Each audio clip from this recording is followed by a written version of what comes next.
Hey,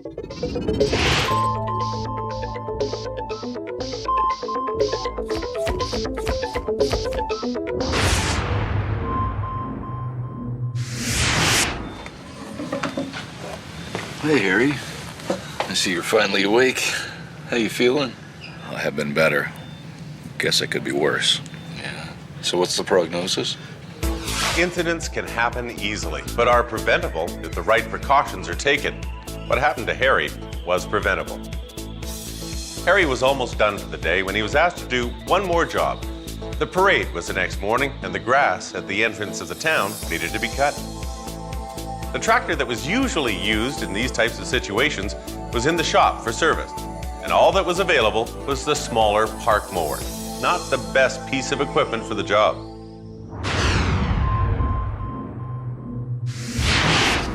How you doing? Not bad, thanks. Just could be better. I've got a dislocated shoulder and pulled some lower back muscles. Spine's not damaged. They want to keep me here overnight to make sure the internal bruising doesn't cause a problem. Internal bruising? Yeah, I got it from wearing my seatbelt. Could have been worse if I wasn't wearing one. I could have ended up under the tractor. The regular vehicle maintenance was behind schedule because of a backup in the shop. Harry was also in a hurry. He had worked a full shift and had plans for the evening with his family. He never made it home that day. After an incident such as this, an investigation must be completed. This is according to the AMHSA Act. The area and the piece of machinery used have to be secured for the investigation. As well, an initial report should be sent to the Workplace Health and Safety Committee. If you have a joint health and safety committee, be sure to include someone to assist with the process. Someone trained in incident investigation would be the best choice. They know the regulations. They can help you conduct the most in-depth incident investigation possible. It is crucial that you find out what went wrong and make recommendations that will stop a similar incident or worse from happening again. I don't know what happened. I was rushing. I suppose that was part of the problem. Why were you in such a hurry? I didn't want to do it. It was my son's birthday, and we had this big family dinner planned. That's what causes incidents. It's the little things we take for granted. You were in a hurry, and you missed something. I just don't know what.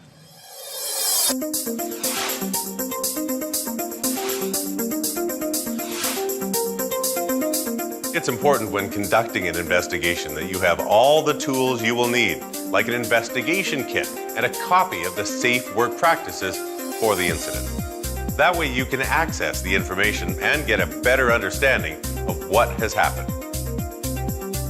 Make sure the scene is intact after an incident. You don't want to miss anything that might be a clue as to what has happened. It's wise to take photos of the incident site for future reference.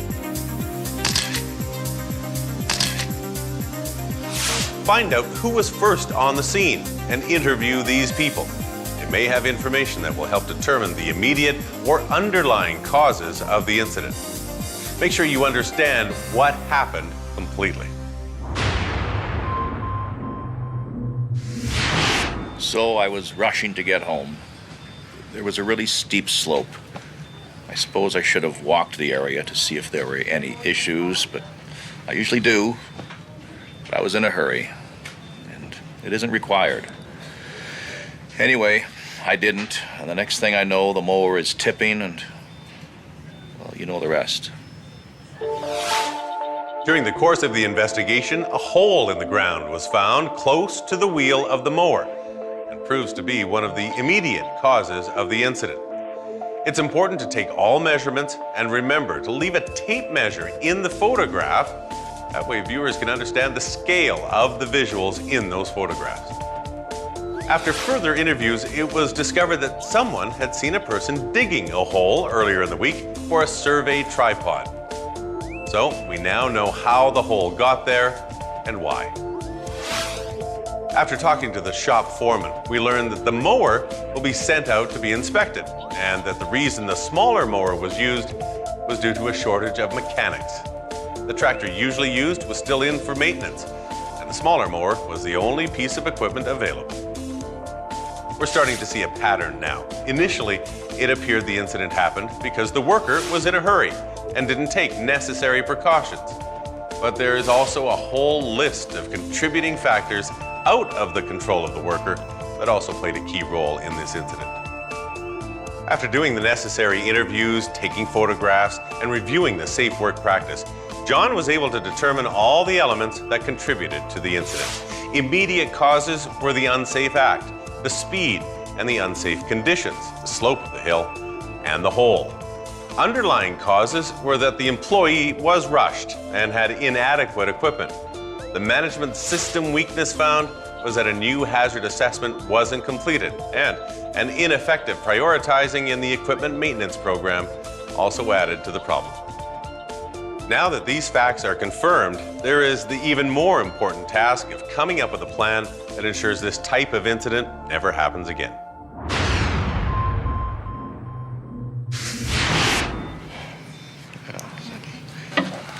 Hey, Mona, say hi to John.